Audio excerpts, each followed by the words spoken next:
Assalamu alaikum wa rahmatullahi ta'ala wa barakatuhu. Barkamu da yau, barkamu da sake saduwa tare da ku a daidai wannan lokaci. A yau maganganun da za mu yi maganganu ne waɗanda za su yi matuƙar baku mamaki, kuma waɗanda za su yi matuƙar ɗaga ma hankali, musamman ma idan kana ta'ammali ko ka dogara da harkar siyasar Najeriya, ko musamman ma idan ka dogara da harkar malanta ta Najeriya. Sai dai kafin nan bari mu zagaya ɓangaren tallallukanmu. Ina waɗanda suke yawan kiran mu a waya domin suna so mu buɗe musu sabon YouTube channel, domin suna so su ma su dinga ɗora shirye-shiryensu kamar waƙoƙinsu ko bidiyoyinsu comedy ko fim ko kuma wani bidiyo na ra'ayi ko kuma bidiyoyi na kasuwancinsu, ma'ana na harkar business ɗinsu, domin su ci gaba kuma su ɗaukaka su ma su zama celebrities a doron duniya. Ku sani cewa ga mai buƙata zai iya ɗaukar number mu ya kira mu kai tsaye ko kuma ya bibiye mu ta WhatsApp domin mu buɗe mishi sabon YouTube channel. Sannan bugu da ƙari na waɗanda suke so za su siyi YouTube ɗin da aka tara subscribers ko aka buɗe shi ko ma wanda aka fara biya. Ko kuma ina waɗanda suke amfani da YouTube channel ɗin amma kuma channel ɗin nasu ya samu matsala, ma'ana suka kasa gane kansa, suka kasa gane gindin shi, a takaice dai wanda da ya channel ɗin da ya samu matsala. Ku sani cewa ga mai buƙatar gyara ko kuma wanda zai siya zai iya ɗaukar number mu ya kira mu kai tsaye ko kuma ya bibiye mu ta WhatsApp. Sannan bugu da ƙari ina waɗanda suke so za a yi musu waƙa kamar waƙar aure, wato waƙar biki kenan, ko waƙar sarauta wanda za a waƙe ma wani sarki ko sarauniya ko yarima ko wata gimbiya,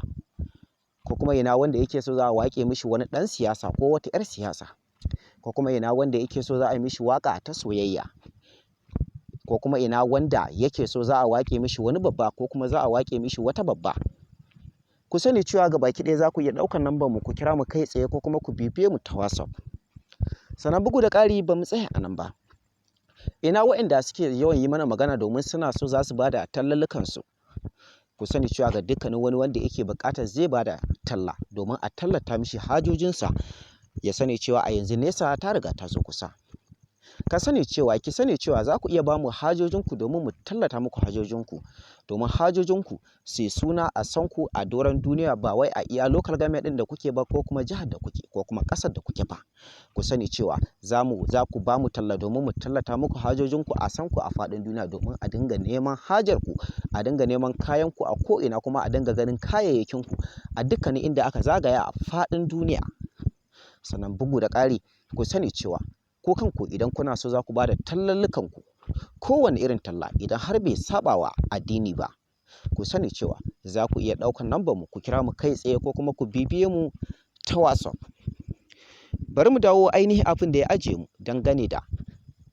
abin da ya ajiye mu kamar harkar siyasar yanzu, inda siyasa ta bani ta lalace, inda siyasa a yanzu ta riga ta lalace game da dukkanin wasu abubuwa da suke faruwa a yanzu kenan.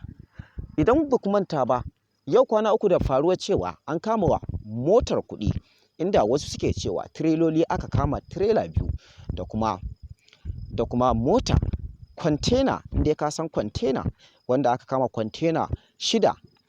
maƙil tare da 'yan dubu-dubu, wanda kowace mota maƙil take da kuɗi, kuma 'yan dubu-dubu wanda kuɗin da aka bi diddigi kuma aka bi kwakwafi, inda aka yi bincike na gane aka gano cewa wannan kuɗi ba na kowa ba ne sai na Tinibu, wato ɗan takarar shugaban ƙasa na yanzu kenan, inda wanda wasu da yawa suke sa ran cewa shine zai lashe kujerar shugabancin ƙasar Najeriya a yanzu, inda wasu suke fata da hakan, wasu kuma suke Allah wadai da hakan. Mutane da yawa sun yi matuƙar mamaki inda wasu da yawa suka ga adadin kuɗin, inda a yanzu a wannan lokaci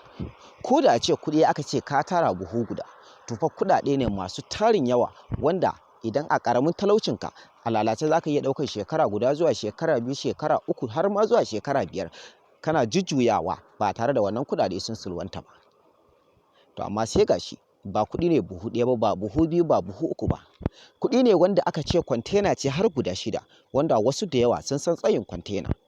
Duk abin da aka ce kwantena ba wai kwantena ce irin ta irin 'yan trader wanda suke harkar downloading ko kuma wanda suke harkar provision, inda dai suke kafawa dai a bakin kasuwa ba. Mota ta kwantena, idan ai ma a misali motar da ake ebo siminti ake transfer su zuwa ƙasashen ƙetare ko kuma zuwa jihohin ƙetare, irin wannan motar aka kama har mota 6, inda kuma kuɗaɗen a shirye suke ba wai a hargitse ba, inda wannan kuɗaɗe an shirya su kamar yadda ake shirya kuɗi a cikin aljihu. Kuɗaɗe ne aka shirya su inda suka cika kwantena 1, suka cika kwantena 2, suka cika kwantena 3 har 4 har ma 5 har izuwa kwantena 6.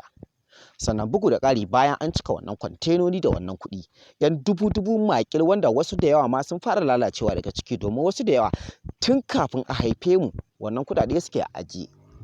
Sannan bugu da ƙari akwai waɗanda su kuma da yawa suna nan, wanda su kuma suna nan da yawa ne a ƙasa wanda za su iya moruwa, amma wasu mafi yawanci sun lalace a yanzu.